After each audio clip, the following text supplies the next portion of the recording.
আসসালামু আলাইকুম। কেমন আছেন সবাই? চলে আসলাম আমি মোহাম্মদ হাবিব শিকদার।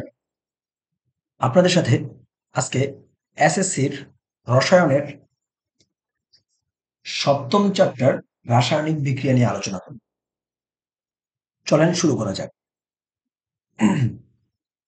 কারো যদি আমাদের ক্লাসগুলো আ দেখতে ইচ্ছে করে তাহলে আমাদের এই যে পেজ, গ্রুপ বা YouTube থেকে দেখতে পারেন। এবং কোনো বিষয়ে পড়ালেখার যেকোনো বিষয়ে হেল্প লাগলে আমাদের এই নাম্বারে যোগাযোগ করতে পারেন। আজকে আমাদের চ্যাপ্টারের নাম হচ্ছে এসএসসির এস এস সি রসায়ন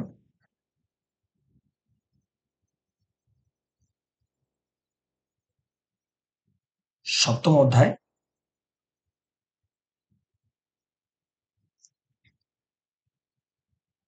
উম, অধ্যায় ওকে। চ্যাপ্টারের নামটা হচ্ছে হলো রাসায়নিক বিক্রিয়া। রাসায়নিক বিক্রিয়া আসলে এই চ্যাপ্টারটা এখন বেসিক বিক্রিয়া, কি ধরনের বিক্রিয়া হয়, কয় ধরনের বিক্রিয়া হয়, হ্যাঁ, যে এটা হচ্ছে বিক্রিয়ার দিক, তাপের উপর ভিত্তি করে বিক্রিয়া কিরকম হবে, হ্যাঁ, ইলেকট্রন আদান প্রদান হবে কিনা, এরকম কিছু টপিকের উপর ভিত্তি করে বিক্রিয়াগুলো আসলে কত প্রকার, কি কি, এবং বিক্রিয়ার উপরে তাপ চাপের প্রভাব কি, এইটুকু আলোচনা করে নিয়ে শেষ করে দেওয়া হয়েছে। হ্যাঁ, আসলে চ্যাপ্টারটা খুবই ছোট একটা চ্যাপ্টার। সর্বোচ্চ করে ৩ ঘন্টা ক্লাস করলে আশা করি শেষ হয়ে যাবে ইনশাআল্লাহ।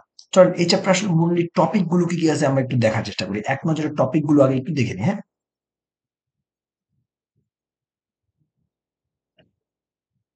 টপিক সর্বপ্রথম আমাদের আছে হলো পদার্থ। পদার্থ নিয়ে কথা, মানে পদার্থের পরিবর্তন নিয়ে কথাবার্তা হয়েছে। হ্যাঁ, এক নম্বরে আছে আমাদের পদার্থের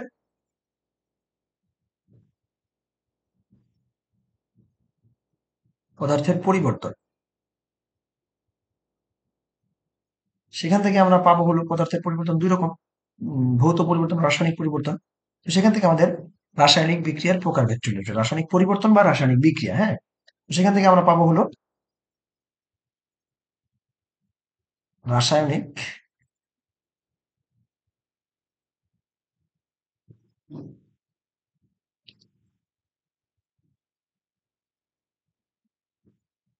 রাসায়নিক বিক্রিয়ার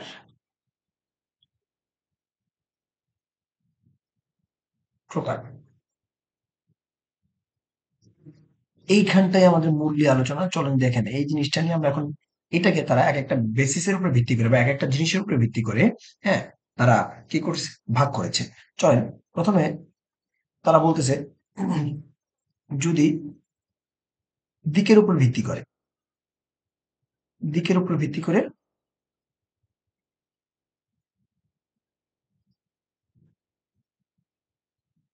ভিত্তি করে দুই ভাগে ভাগ করেছে, ঠিক আছে, দুই ভাগে বিভক্ত।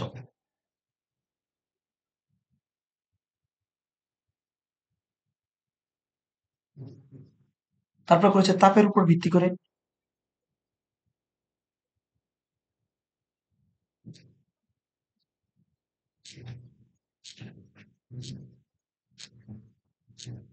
তারপর করেছে হলো ইলেকট্রন দান বা গ্রহণের উপর ভিত্তি করে।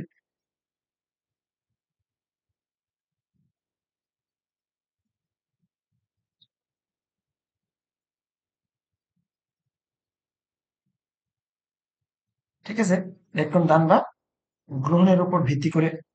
হ্যাঁ, তারপরে দেখেন এই ইলেকট্রন দান বা গ্রহণের উপর ভিত্তি করে দুই প্রকার। সেটা হচ্ছে একটা হচ্ছে রেডক্স, মানে জারণ বিজারণ বিক্রিয়া, একটা হচ্ছে নন রেডক্স। হ্যাঁ, এটাকে আবার দুই ভাগে ভাগ করতে পারে। একটা হচ্ছে আমাদের কি রেডক্স, একটা হচ্ছে নন রেডক্স।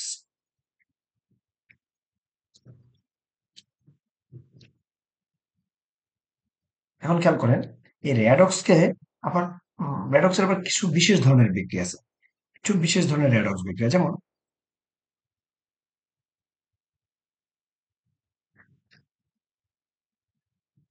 সেটা এইভাবে লিখি, কিছু বিশেষ ধরনের রেডক্স বিক্রিয়া। এটা লিখলে মনে হয় সুন্দর হবে।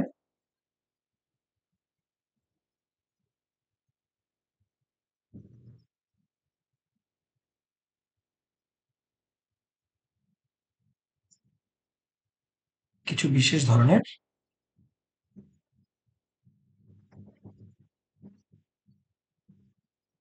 রেডক্স বিক্রিয়া। ওকে। হ্যাঁ।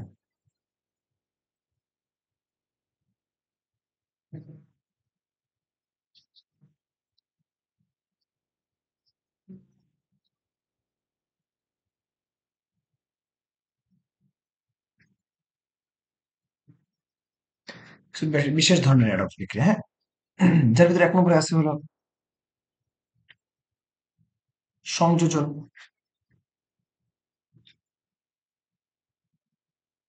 দুই নম্বরে আছে বিয়োজন। তিন নম্বরে আছে সংশ্লেষণ।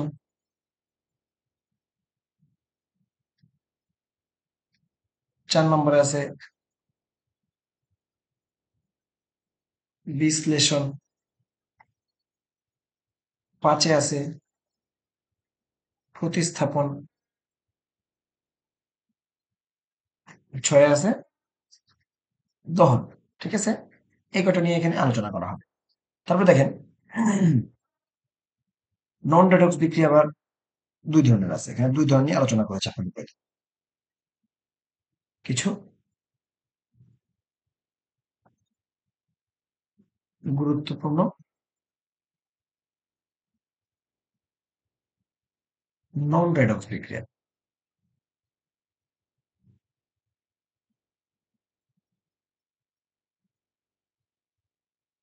নন রেডক্স বিক্রিয়া। যেমন ধরেন আপনি, এক নম্বর আছে প্রশমন বিক্রিয়া। ঠিক আছে,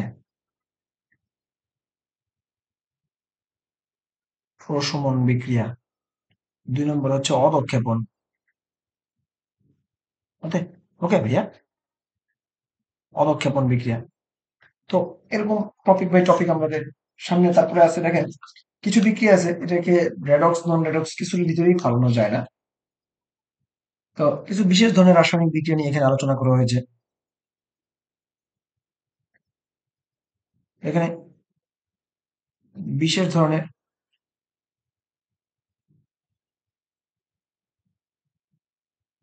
ধরনের কিছু রাসায়নিক বিক্রিয়া আছে।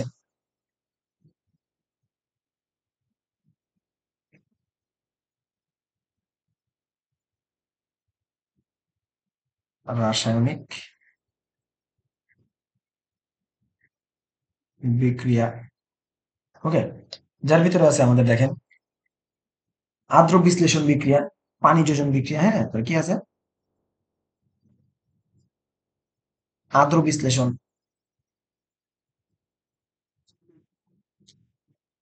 তারপরে আছে আমাদের হলো পানি যোজন। ঠিক আছে, তারপরে আছে সমানুকরণ।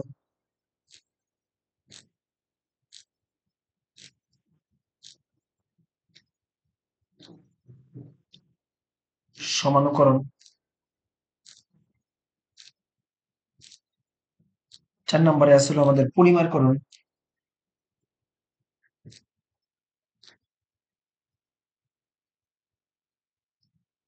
ওকে, চার নম্বর আছে আমাদের পলিমারকরণ। তারপর দেখেন, এখানে আরো কিছু বাস্তব ক্ষেত্রে ঘটে যাওয়া কিছু রাসায়নিক ধরনের বিজ্ঞান নিয়ে আলোচনা করেছে। চলুন আমরা পরের পেজে যাই। তো বাস্তব ক্ষেত্রে সংঘটিত কিছু রাসায়নিক বিক্রিয়া আছে। বাস্তব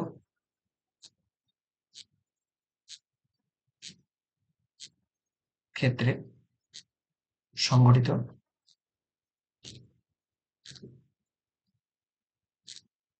কিছু বিক্রিয়া। খেয়াল করে দেখেন, যেমন দেখুন আমাদের আছে লোহায় মরিচা পড়া। ঠিক আছে, এক নম্বর আছে লোহায় মরিচা ধরা বা পড়া যাই বলেন। ওকে। 2 নম্বরে আছে হলো আমাদের কপার ও অ্যালুমিনিয়ামের ক্ষয়রোধ। কপার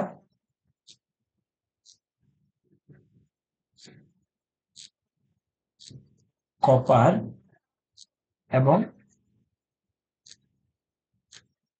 অ্যালুমিনিয়ামের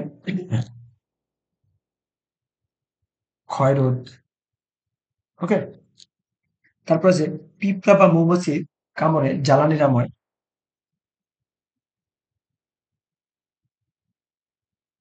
পিঁপড়া বা মৌমাছির কামড়ের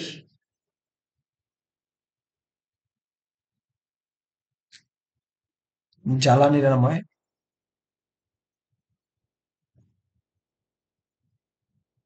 ওকে। তারপর শ্বসন প্রক্রিয়ার মাধ্যমে শক্তি উৎপাদন।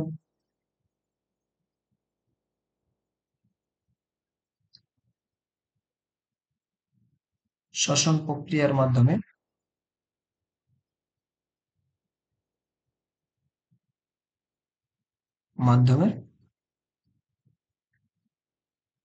শক্তি উৎপাদন। জ্বালানি হিসেবে প্রাকৃতিক গ্যাস।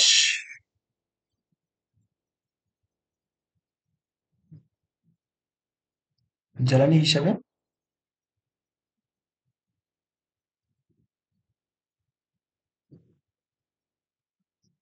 প্রাকৃতিক গ্যাস। ওকে ভাইয়া, এই তো আলোচনা। তো এই বাস্তব ক্ষেত্রে সংঘটিত কিছু বিক্রিয়াকে কি রোধ করার উপায়। এখানে আবার কিছু একটা আলোচনা করেছে, এরকম বাস্তব ক্ষেত্রে সংঘটিত বিক্রিয়াকে রোধ করার উপায়।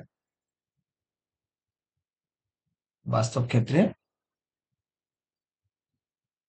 সংঘটিত বিক্রিয়াকে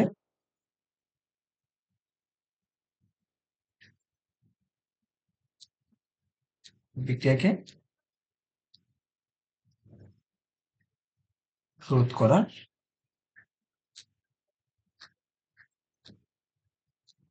উপায়। ওকে। আচ্ছা, তারপর দেখেন বিক্রিয়ার আমাদের গতিবেগ বা বিক্রিয়ার হার নিয়ে কথাবার্তা বলেছে। তারপরে কথাবার্তা বলেছে বিক্রিয়ার হার বা গতিবেগ নিয়ে। বিক্রিয়ার হার বা গতিবেগ নিয়ে আলোচনা করেছে। তারপর আমাদের আলোচনা হচ্ছে লাশ-আত্তেলিয়ারের নীতি নিয়ে। ঠিক আছে? আর এই টপিক আলোচনার মাধ্যমেই আমাদের কি চ্যাপ্টারটা শেষ করেছে। তাহলে সর্বশেষ আলোচনা কি? লাশ-আত্তেলিয়ারের লা-শাতে-লিয়ারের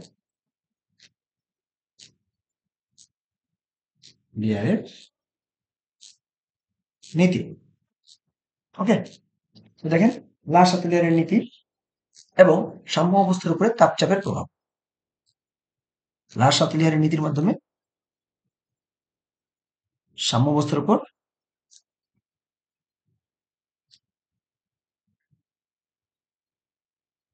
তাপ, চাপ এবং ঘনমাত্রার প্রভাব ব্যাখ্যা। ঘনমাত্রার প্রভাব ব্যাখ্যা। ওকে। তাহলে ভাই এই হলো আমাদের টোটালি এই চ্যাপ্টারটা টপিক। তো এখানে ইম্পর্টেন্ট কে আছে দেখেন।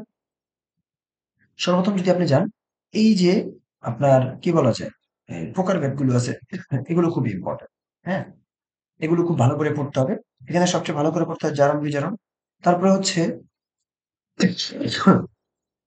সংযোজন, সংশ্লেষণ, বিয়োজন। এই যে রেডক্স বিক্রিয়ার উদাহরণগুলো ভালো করে পড়তে হয়।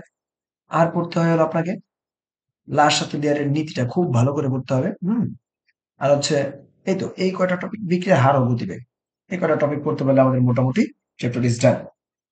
চলেন তাহলে শুরু করি আমরা একটা একটা টপিক। হ্যাঁ, যে সর্বপ্রথম আমাদের কি বলেছে পদার্থের পরিবর্তন। চলেন আমরা নেক্সট পেজে যাই, আমরা শুরু করি। সর্বপ্রথম আমরা আলোচনা করবো হলো টপিক 1,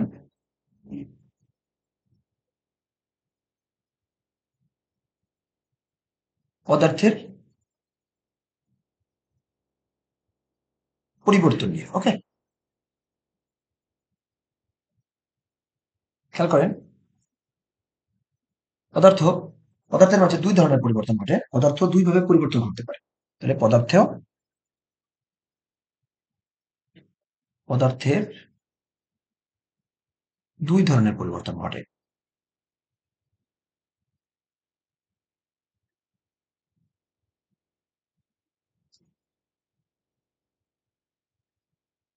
আচ্ছা, এক হচ্ছে ভৌত পরিবর্তন,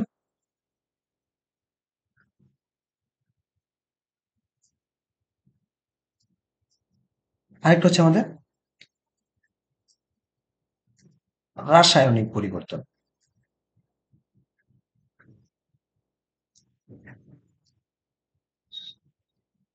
ওকে, চলুন আমরা একটা একটা করে নিয়ে আলোচনা শুরু করি।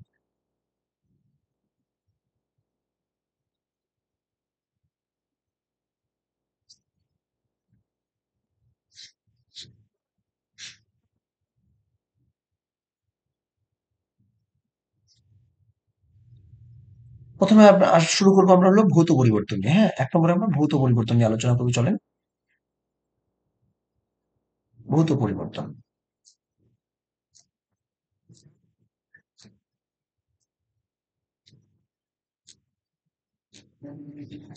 পদার্থের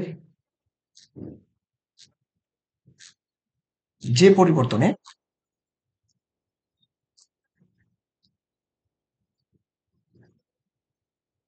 শুধুমাত্র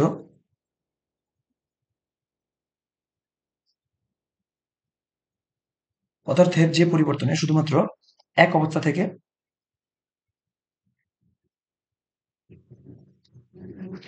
অবস্থা থেকে ভিন্ন অবস্থায় রূপান্তর হয়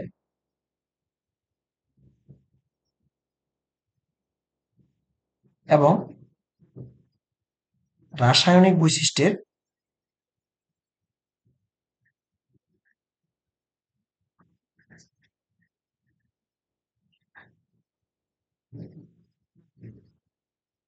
কোনো পরিবর্তন ঘটে না। পরিবর্তন ঘটে না। এবার খেয়াল করেন, কথাগুলো খেয়াল করেন। হ্যাঁ, আমরা যা যা বললাম, কথাগুলো খেয়াল করেন ভাই।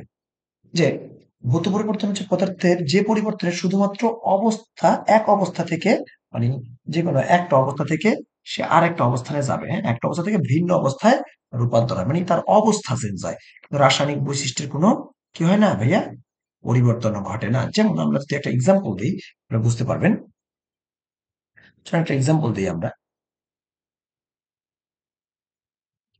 খেয়াল করেন, বরফ আছে আমাদের কাছে। হ্যাঁ, বরফ, বরফের সংকেত কি ভাইয়া?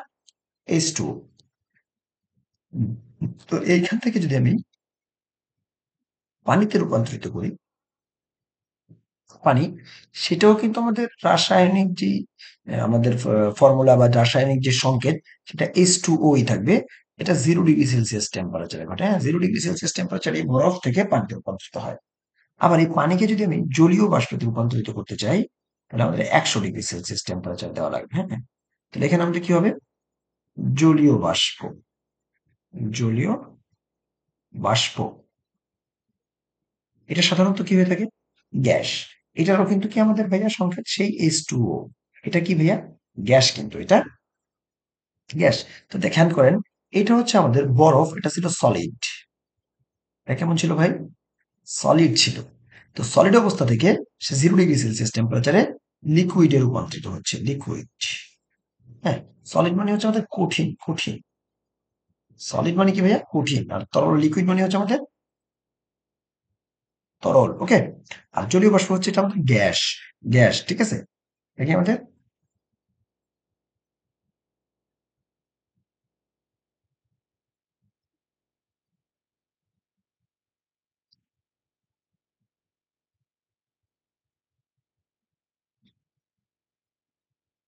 এটা হবে আমাদের ভাইয়া গ্যাস। ওকে, খেয়াল করেন বল, তাহলে আমাদের মেইন কথাটা হচ্ছে এক স্টেট থেকে, জাস্ট শুধু একটা অবস্থান থেকে সে আর একটা অবস্থানে যাবে। একটা অবস্থান থেকে সে আর একটা অবস্থানে জাস্ট কি রূপান্তরিত হচ্ছে, এটাকেই বলা হয় আমাদের ভৌত পরিবর্তন। ওকে, তো চলেন আমরা এবার রাসায়নিক পরিবর্তনটা দেখার চেষ্টা করি।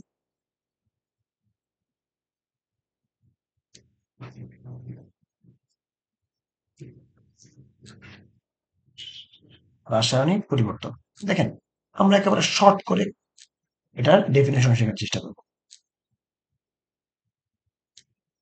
কোনো পদার্থের যদি রাসায়নিক বৈশিষ্ট্য চেঞ্জ হয়ে যায়, সেই ধরনের পরিবর্তনকে কি বলা হবে? রাসায়নিক পরিবর্তন। আবার বলতেছি, রাসায়নিক বৈশিষ্ট্য চেঞ্জ হয়ে গেলেই তাকে বলা হবে রাসায়নিক পরিবর্তন। কোনো পদার্থের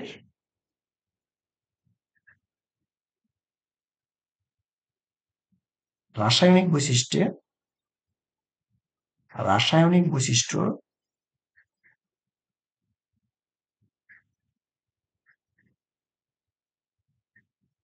পরিবর্তন হলে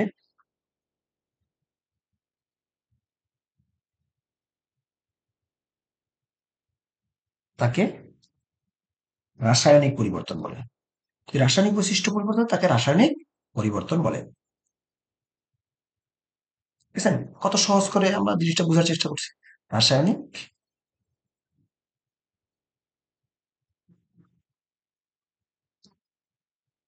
পরিবর্তন বলে। ওকে ভাইয়া, চলেন আরেকটা ডেফিনিশন দিই। যদি পুরাতন বন্ধন ভাঙন এবং নতুন বন্ধন গঠনের মাধ্যমে কি, গঠনই মূলত রাসায়নিক পরিবর্তন। আবার বলতেছি, এটা একটা আমাদের সংজ্ঞা দাঁড়াচ্ছে। আরেকটা সংজ্ঞা আমরা কি বলতে পারি? পুরাতন বন্ধন ভাঙন এবং নতুন বন্ধন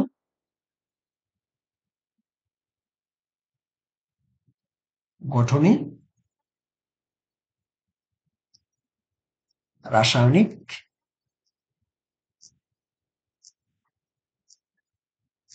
পরিবর্তন।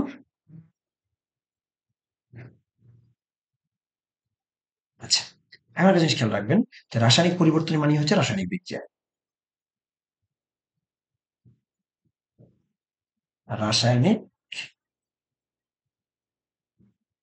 পরিবর্তন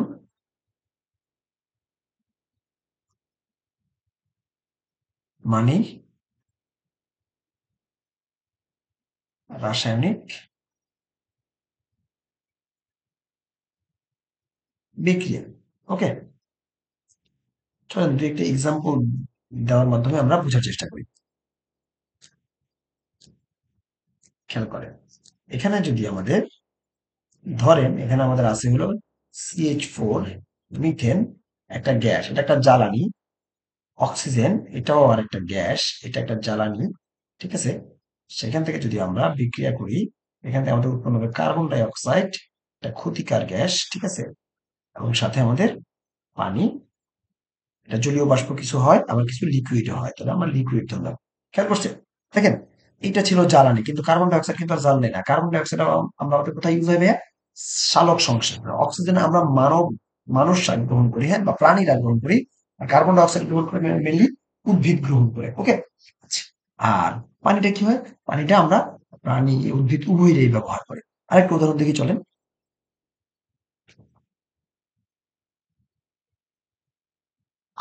আরেকটা উদাহরণ দেখার চেষ্টা করি। ধরেন আমাদের এখানে কি আছে? Calcium carbonate. ওকে, তার সাথে যদি আমরা HCl কে রিঅ্যাকশন করাই, তাহলে আমাদের কি উৎপন্ন হবে ভাই? Calcium chloride.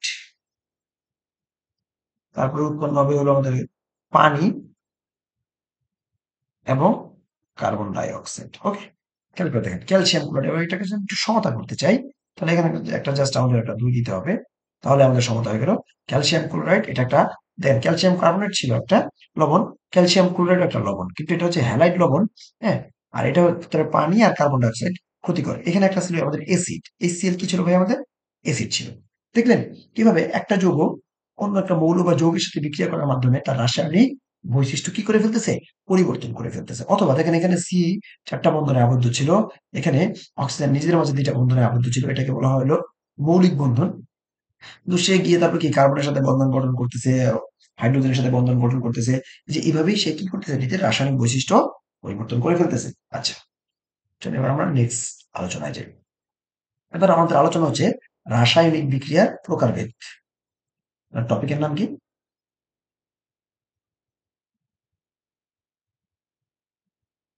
টপিক হচ্ছে আমাদের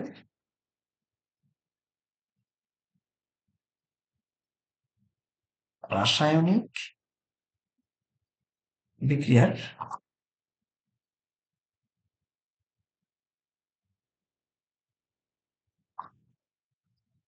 রাসায়নিক বিক্রিয়ার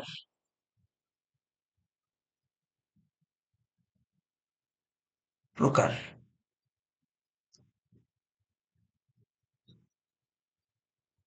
খেয়াল করেন ভাই, রাসায়নিক বিক্রিয়াগুলোকে এক একটা জিনিসের উপর ভিত্তি করে এক এক ভাবে ভাগ করা যায়। যদি আমরা প্রথম বলি যে দিকের উপর ভিত্তি করে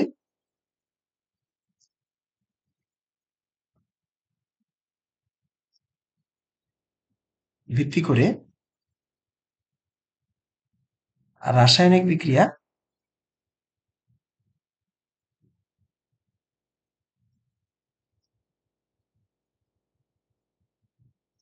২ প্রকার। আবারও বলতেছি, দিকের উপর ভিত্তি করে রাসায়নিক বিক্রিয়া ২ প্রকার। ১ নম্বরে হচ্ছে আমাদের একমুখী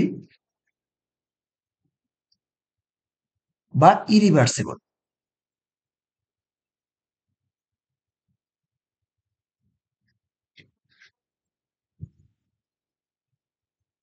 ইরিভার্সিবল, ঠিক আছে? একমুখী বা ইরিভার্সিবল। আরেকটা আছে আমাদের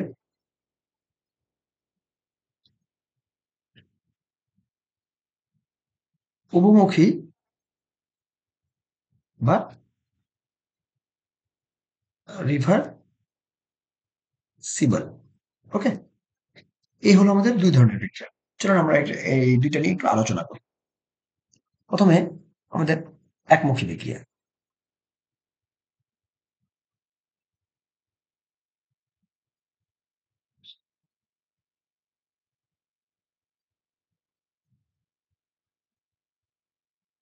যে ধরনের বিক্রিয়ায়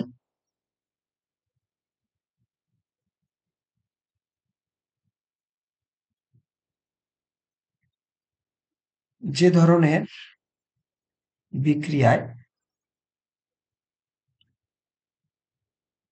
বিক্রিয়কগুলো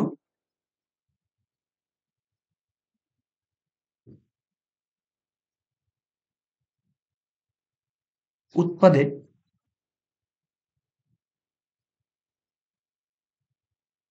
পরিণত হতে পারলেও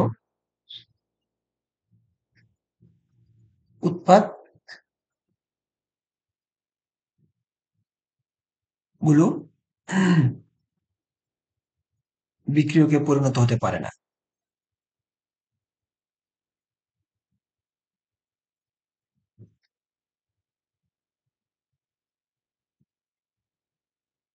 একেবারে সহজ কথা ভাই, হ্যাঁ? মানে উৎপাদগুলো বিক্রিয়কগুলো উৎপাদে পরিণত হইতে পারবে। বাট উৎপাদগুলো বিক্রিয়কে কি হইতে পারবে না আমাদের? মেইনলি পরিবর্তন হইতে পারবে না। ওকে? চলেন একটু এক্সাম্পল আমরা দেখার চেষ্টা করি। আচ্ছা, আরেকটা জিনিস এখানে একটু মনে রাখবেন, নোট দিয়ে দেখেন। মানে বিষয়টা হচ্ছে এরকম, এটার চিহ্নগুলো হচ্ছে একদিকে চিহ্ন থাকে।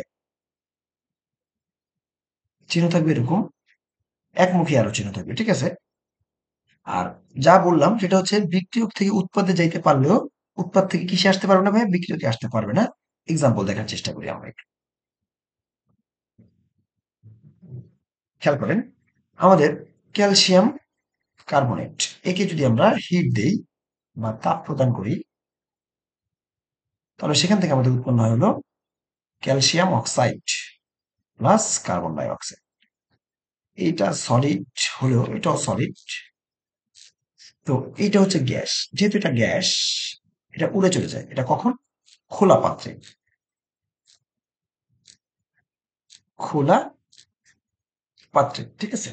খোলা পাত্রে যখনই করব, তখন সেটা কি হয়ে যাবে? উড়ে চলে যাবে।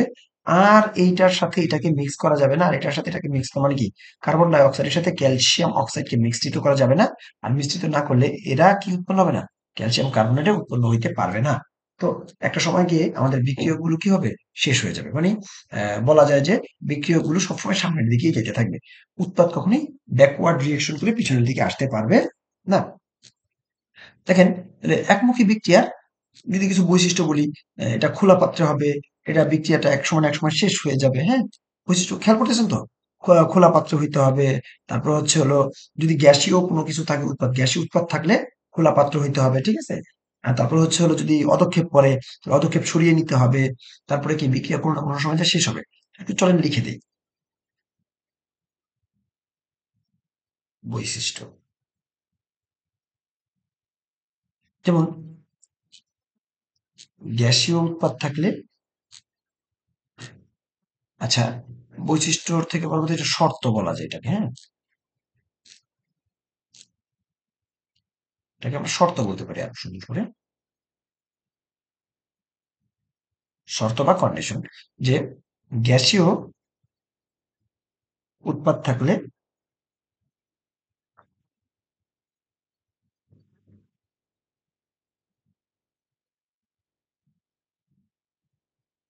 গ্যাসীয় উৎপাদ থাকলে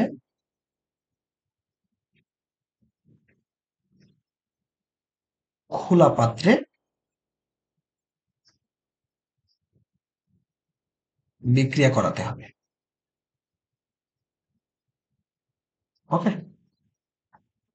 আর যদি অদক্ষেপ করে, তাহলে অদক্ষেপ সরিয়ে নিতে হবে। অদক্ষেপ করলে,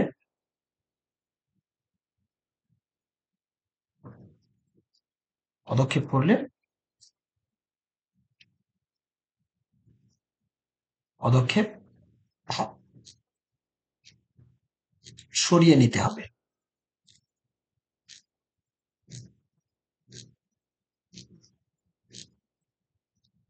পদক্ষেপ করলে কি হবে? পদক্ষেপ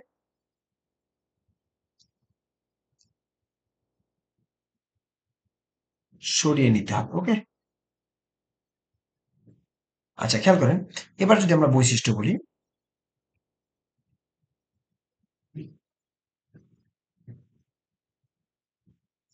এটা কি হবে ভাই? একমুখী বিক্রিয়া। কি? বিক্রিয়ক কোনো না কোনো সময় শেষ হবে। বিক্রিয়ক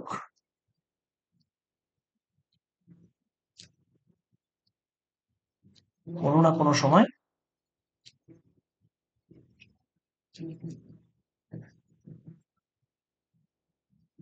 সম্পূর্ণ উৎপাদে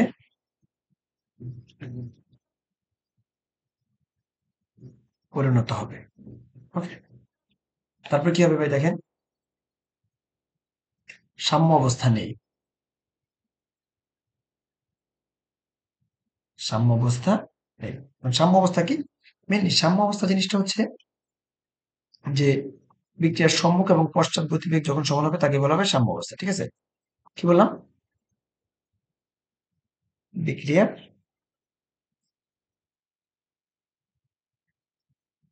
সামনের এবং পেছনের গতিবেগ সমান। মানে সাম্য অবস্থায় সামনের গতিবেগ এবং পেছনের গতিবেগ কি থাকবে আমাদের ভাইয়া? সমান থাকবে। যদি সমান থাকে, তাহলে আমরা সেই অবস্থানকে কি বলবো? সেই অবস্থাকে বলবো আমরা সাম্য অবস্থা। আর মেইনলি আমাদের একমুখী বিক্রিয়ার সাম্য অবস্থা থাকে না। চলেন এবার আমরা উমুখী বিক্রিয়ার ক্ষেত্রে দেখি।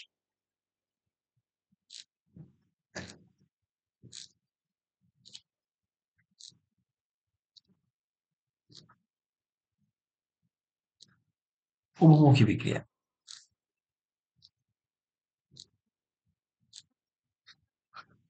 খেয়াল করেন। আরেকটা বলছিলাম, বিক্রিয়ক শুধু উৎপাদে পরিণত হতে পারে, কিন্তু উৎপাদ কখনো কি হতে পারে না? বিক্রিয়কে পরিণত হতে পারে না। তাহলে এবার আমাদের ডেফিনিশনটা কি হবে? বিক্রিয়ক উৎপাদে পরিণত হতে পারে, উৎপাদক বিক্রিয়কে পরিণত হতে পারে। তাহলে আমরা বলতে পারি যে ধরনের বিক্রিয়ায়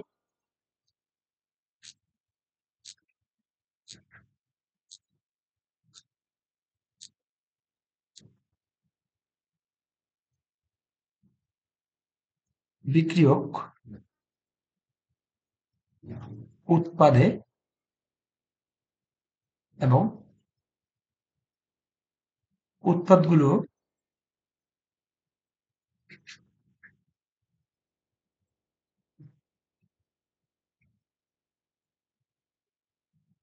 বিক্রিয়কে পরিণত হতে পারে, সেই বিক্রিয়াকে বা সেই সকল বিক্রিয়াকে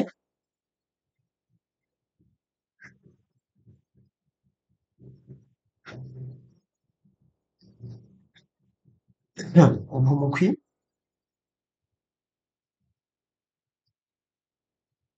বিক্রিয়া বলে। ওকে ভাই, তো নোট দিয়ে মনে রাখবেন এটার চিহ্নগুলো হচ্ছে হলো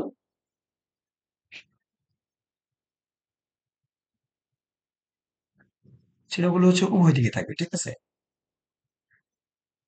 এরকম থাকে। চলেন দুই একটা এক্সাম্পল দেখি আমরা। হাইড্রোজেন গ্যাস আয়োডিনের সাথে বিক্রিয়া করছে। ওকে, আয়োডিনের সাথে বিক্রিয়া করে দুই অনু হাইড্রো আয়োডাইড তৈরি করবে। ওকে, এটা হাইড্রোজেন এবং আয়োডিন বিক্রিয়া করে যেমন ভাবে হাইড্রো আয়োডাইড তৈরি করতে থাকবে, ঠিক একইভাবে হাইড্রো আয়োডাইড গুলো ভেঙে আবার হাইড্রোজেন গ্যাস এবং আয়োডিন তৈরি করতে থাকবে। তারপর দেখেন আমরা আরো জানি নাইট্রোজেনের সাথে যদি 3 অণু হাইড্রোজেনকে বিক্রিয়া করাই, তাহলে আমাদের উৎপন্ন হবে কি ভাই? 2 অণু NH3। মানে এখানে আমাদের কি হবে দেখেন, নাইট্রোজেন হাইড্রোজেন বিক্রিয়া করে, ঠিক আছে, অ্যামোনিয়া উৎপন্ন করবে, আবার অ্যামোনিয়া ভেঙে নাইট্রোজেন এবং হাইড্রোজেন উৎপন্ন করবে। তারপর দেখেন আরেকটা আছে আমাদের এরকম এস্টারিফিকেশন বিক্রিয়া বা এস্টার উৎপন্নের বিক্রিয়া। যেমন ধরেন এটাকে বলা হয় এস্টারিফিকেশন বিক্রিয়া।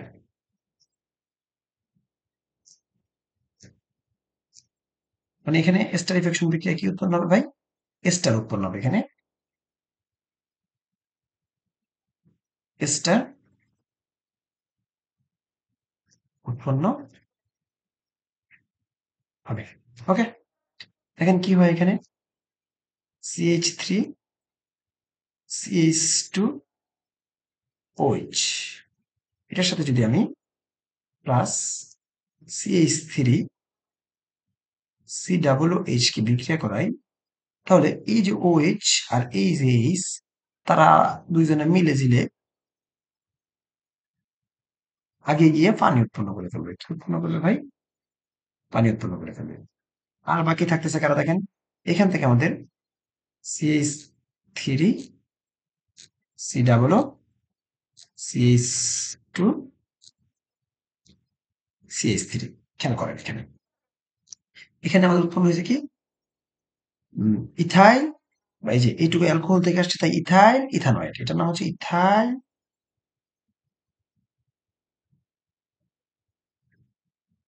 ইথানয়েড। খেয়াল করছেন আমাদের অ্যালকোহল এবং জৈব অ্যাসিড, এটা ছিল কি আমাদের ইথানল, ইথানল ইথানল এবং ইথানোয়িক অ্যাসিড, ইথানোয়িক অ্যাসিড। খেয়াল করেন আমাদের ইথানল মানে অ্যালকোহল এবং ইথানোয়িক অ্যাসিড মানে জৈব অ্যাসিড বিক্রিয়া করলে সেখান থেকে কি উৎপন্ন হয় ভাই? স্টার। এটা কি একটা স্টার, ঠিক আছে, স্টার উৎপন্ন করে এবং পানি উৎপন্ন করে। যেহেতু পানি এখান থেকে নির্গত হয়ে যায়, এটাকে নিরুদন বিক্রিয়া বলা হয়। এটাকে কি বলা হয় ভাইয়া? একটু মনে রাখবেন, লাগবে না আপনাদের এটা, নিরুদন বিক্রিয়া। ওকে, ইন্টারে উঠলে বা HSC লেভেলে, হ্যাঁ, আপনারা পাবেন নিরুদন বিক্রিয়া। মানে কি, যে বিক্রিয়ায় পানি বের হয়ে যায় সেই ধরনের বিক্রিয়াকে বলা হয় নিরুদন বিক্রিয়া। ওকে, আচ্ছা, এবার খেয়াল করেন, বহুমুখী বিক্রিয়া তো আমরা জানলাম। বহুমুখী বিক্রিয়া হইতে হইলে কি করতে হবে? তার বৈশিষ্ট্যগুলো কি মানে শর্তগুলো কি, কি? হ্যাঁ? আগেরবার যেমন আমরা কি, কি শর্ত দেখেছিলাম দেখেন? আমাদের কি করতে হবে? আ মানে যদি গ্যাসীয় অবস্থা থাকতে হয় তাহলে কি থাকতে হবে? আমাদের পাত্র ঢেকে রাখতে হবে এবার। ঠিক আছে? আগেরবার ছিল আমরা গ্যাসীয় পাত্র থাকলে খোলা রেখে দিব। আর যদি আমরা কি করতে চাই ভাই? যদি উভমুখী বিক্রিয়া করতে চাই তাহলে অবশ্যই তাকে কি গ্যাসীয় অবস্থায় মানে গ্যাসীয় কোনো উৎপাদ থাকলে তাকে ঢেকে রাখতে হবে। আমরা বলতে পারি শর্ত।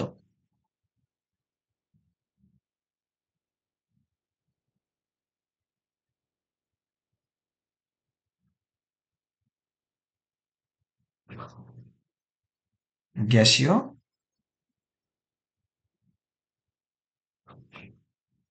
উৎপাদ থাকলে আবদ্ধ পাত্রে করতে হবে।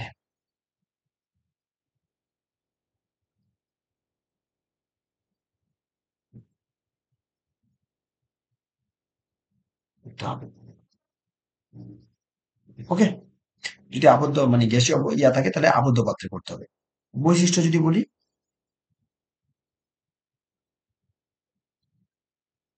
খেয়াল করেন, এই বিক্রিয়া জীবনও শেষ হবে না। বিক্রিয়া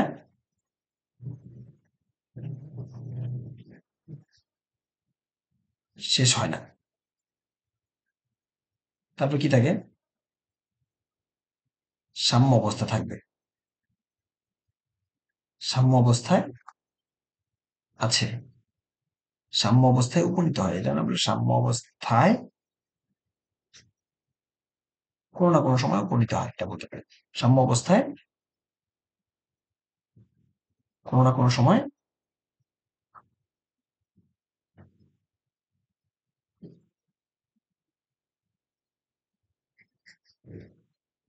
উপনীত হবে। ওকে? আর যখন উপনীত হবে তখন সম্মুখ বেগ এবং পশ্চাৎ বেগ কি হবে দুজনের সমান হবে ভাইয়া। এই ছিল আমাদের একমুখী এবং উন্মুখী বিক্রিয়া নিয়ে টুকটাক কথাবার্তা এবং বইয়ে জানা আছে আমরা একটু শর্ত বৈশিষ্ট্যগুলো নিয়ে আলোচনা করে দিলাম। এবার আমাদের পরের যেটা ছিল যে তাপের উপর ভিত্তি করে বিক্রিয়া আবার দুই প্রকার। ঠিক আছে? এবার আমরা করব তাপ গ্রহণ এবং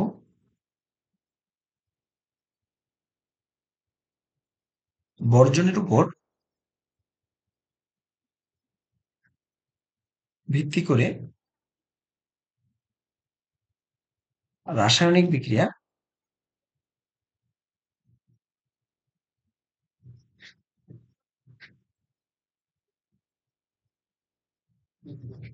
দুই প্রকার। ওকে? এক নম্বর হচ্ছে আমাদের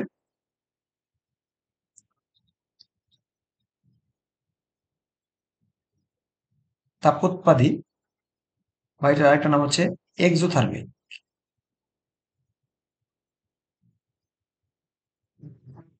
ওকে?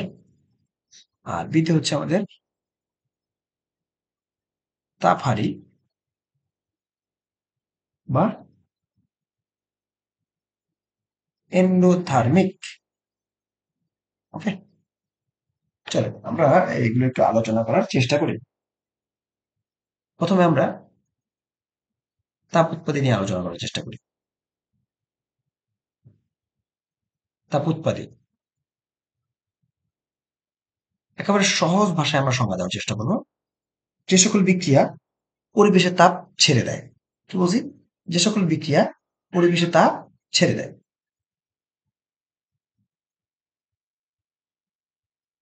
যে সকল বিক্রিয়া পরিবেশের তাপ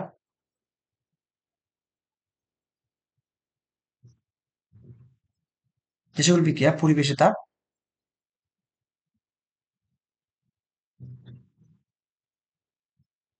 ছেড়ে দেয়। আবার বলা যায় যে সকল বিক্রিয়ায় তাপ উৎপন্ন হয়। যে সকল বিক্রিয়ায়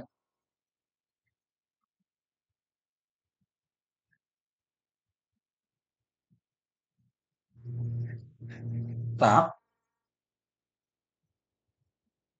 উৎপন্ন হয়।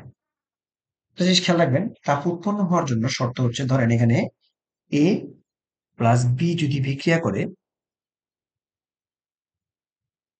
সেখান থেকে যদি সি প্লাস ডি উৎপন্ন হয়, ঠিক আছে, এবং সাথে এখানে আমাদের কিছু পরিমাণ তাপ থাকে, তার মানে তাপ উৎপন্ন হয়েছে। অর্থাৎ এইখানে যে পরিমাণ শক্তি ছিল, এই এ প্লাস বি এর শক্তি ইকুয়াল টু এদের সকলের শক্তি, ঠিক আছে। তার মানে একটা কথা বলা যায় নোট দিয়ে, এইটুকু যদি বাদ দিই তাহলে সি প্লাস ডি এর শক্তি এ প্লাস বি থেকে কম হবে। মানে এ প্লাস বি এর এনার্জিটা অবশ্যই সি প্লাস ডি এর এনার্জি থেকে বেশি হবে। তার মানে তাপ উৎপাদী বিক্রিয়ায় বিক্রিয়কের অভ্যন্তরীণ শক্তি বেশি থাকে। আমি কথাটা কি বলছি আবার বলছি, দেখেন এই কথাটাকে আবার দেখেন, এ প্লাস বি এর শক্তিটা সি প্লাস ডি থেকে কি হবে, বেশি হবে। কারণ কি, এই তাপটুকুকে আমরা যদি বাদ দেই, ঠিক আছে, তাহলে তাপ সহ হয় না সমান। তো আমরা বলতে পারি তাপ উৎপাদী বিক্রিয়ায় বিক্রিয়কের অভ্যন্তরীণ শক্তি উৎপাদের অভ্যন্তরীণ শক্তি থেকে বেশি থাকে। চলুন লিখি এখানে, তাহলে উৎপাদের, এটা কি উৎপাদের অভ্যন্তরীণ শক্তি, সরি টু সে বিক্রিয়কের অভ্যন্তরীণ শক্তি। এই কথাটা কি আমাদের ভাই, আবার বলতেছি, তাপ উৎপাদী বিক্রিয়ায় বিক্রিয়কের অভ্যন্তরীণ শক্তি উৎপাদের অভ্যন্তরীণ শক্তি থেকে বেশি। তাহলে বিক্রিয়কের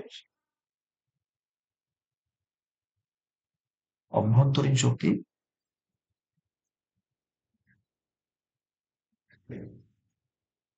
শক্তি গ্রেটার দেন উৎপাদের অভ্যন্তরীণ শক্তি। ওকে, চলো আমরা দুই একটা এক্সাম্পল দেখার চেষ্টা করি, এখানে বাস্তবিক এক্সাম্পল দেখার চেষ্টা করি।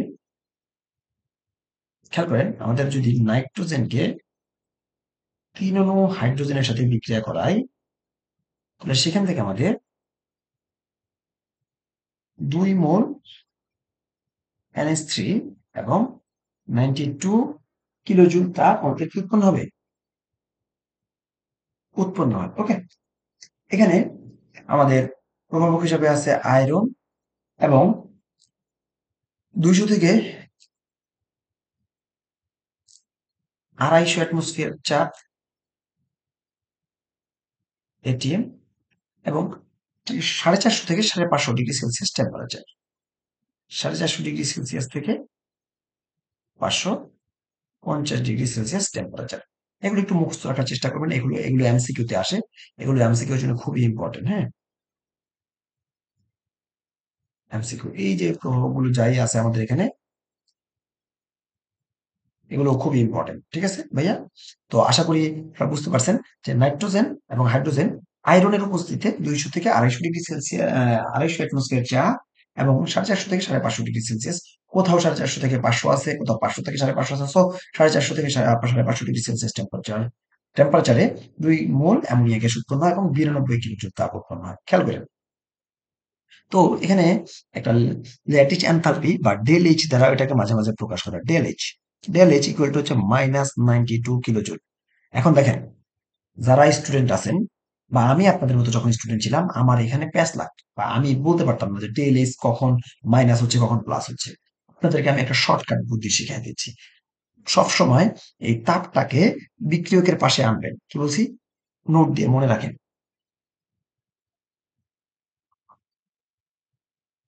তাপ বিক্রিয়কের পাশে যে চিহ্ন যুক্ত থাকবে ডেল এইচ এর সাথে সেই চিহ্ন যুক্ত থাকবে। আবার বলছি, তাপ বিক্রিয়কের পাশে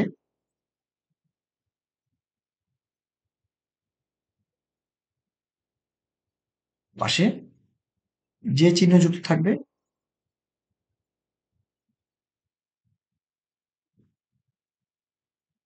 থাকবে ডেল এইচ এর মান সেই একই চিহ্ন যুক্ত হবে। ওকে, আবার বলতেছি, তাপ বিক্রিয়কের পাশে যে চিহ্ন যুক্ত থাকবে, দেখেন এইটাকে যদি আমি এই পাশে নিয়ে আসতাম, এইটাকে 92 কে যদি আমি এই পাশে নিয়ে আসতাম, তাহলে সেটা কি হইতো? মাইনাস হইতো। দেখাচ্ছি। যেমন ধরেন এটাকে আমি এইভাবে লিখতে পারতাম না? নাইট্রোজেন প্লাস 3 অনু হাইড্রোজেন মাইনাস 92 কিলোজুল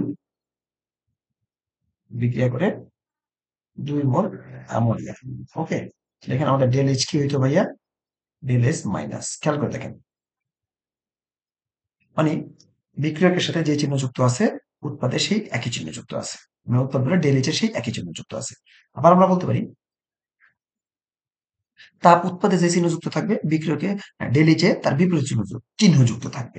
আবার বলতেছি যে তাপ উৎপাদে যে চিহ্ন যুক্ত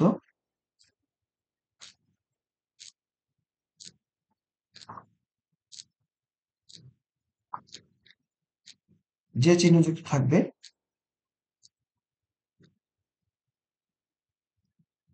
আবার বলতেছি তাপ উৎপাদে যে চিহ্ন যুক্ত থাকবে, ডেল এইচ এর সাথে ডেল এইচ এর মান তার বিপরীত চিহ্ন যুক্ত হবে। ডেল এইচ এর মান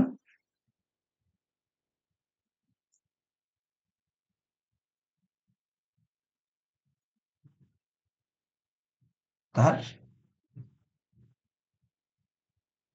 বিপরীত চিহ্ন যুক্ত হবে। এই যে খেয়াল করে, এইটার উদাহরণ বলতে পারি আমরা। দেখেন, এটা উৎপাদের ডেল এইচ প্লাস আকারে আছে, সো এটা হচ্ছে উৎপাদের তাপ কি প্লাস আকারে আছে 92 কিলোজুল, ডেল এইচ মাইনাস আকারে আছে। আমি আশা করি বুঝতে পেরেছেন। হ্যাঁ, চলুন আমরা দু একটা এক্সাম্পলের মাধ্যমে এটা আবার বোঝার চেষ্টা করি।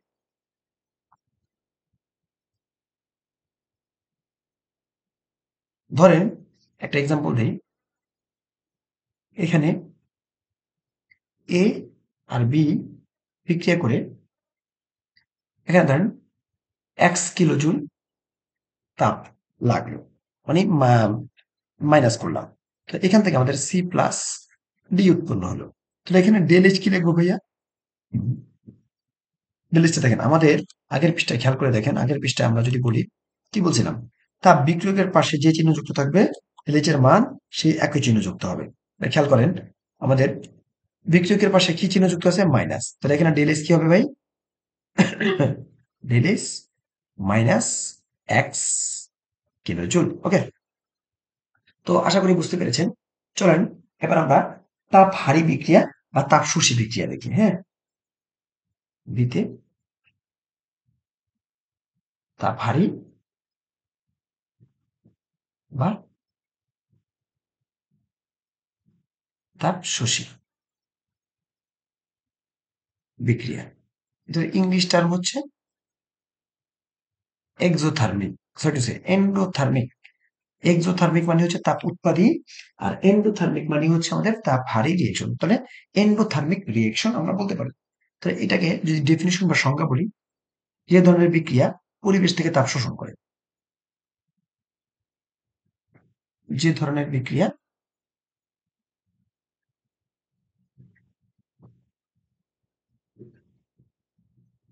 পরিবেশ থেকে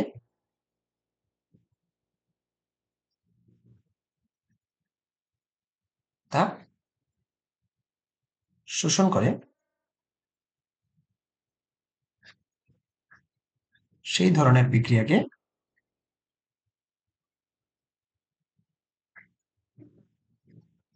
সেই ধরনের বিক্রিয়াকে তাপ হারি বা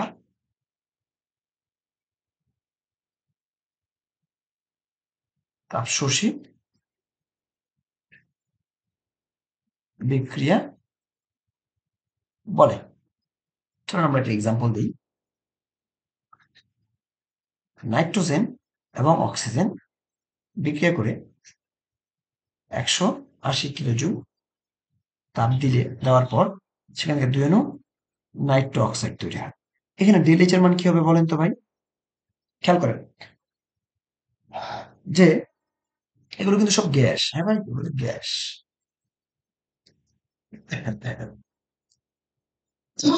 এগুলো হচ্ছে আমাদের গ্যাস।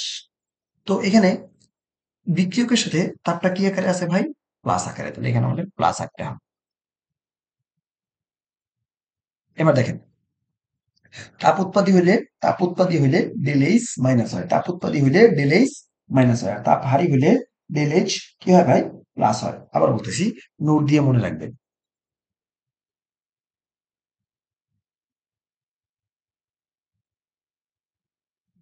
তাপ উৎপাদী হইলে ডেল এইচ কি হবে?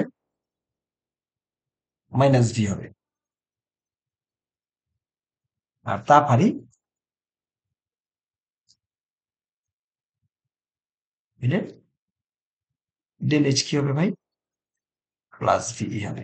এবং ডেল এইচ কিভাবে প্লাস ভিই এবং কিভাবে মাইনাস ভিই হয় সেটা আমরা আপনাদের শর্টকাট ট্রিক শিখিয়ে দিয়েছি। আশা করি এখন থেকে ভুল হবে না ইনশাআল্লাহ। তো আজকে এই পর্যন্তই। ইনশাআল্লাহ নেক্সট ক্লাসে নেক্সট ক্লাসে আবার নতুন যে টপিক গুলো আছে সেগুলো নিয়ে আমরা চলে আসবো। আপনাদের এই পর্যন্ত আলোচনায় যার কারো কোনো সমস্যা থাকলে আমাদের কমেন্ট বক্সে আপনাদের সমস্যাগুলো জানাবেন, আমরা সেগুলো সলভ করে দেওয়ার চেষ্টা করব। এবং ক্লাসগুলো কেমন লেগেছে সেটা আমাদের জানাবেন। এবং যদি ভালো লেগে থাকে ক্লাসগুলো শেয়ার করার মাধ্যমে তাদের বন্ধু বান্ধবীদেরকে ক্লাসগুলো করে উপকৃত হওয়ার সুযোগ তৈরি করে দিবেন। আজকে এই পর্যন্তই। আসসালামু আলাইকুম রহমতুল্লাহি ওয়া বারাকাতুহু।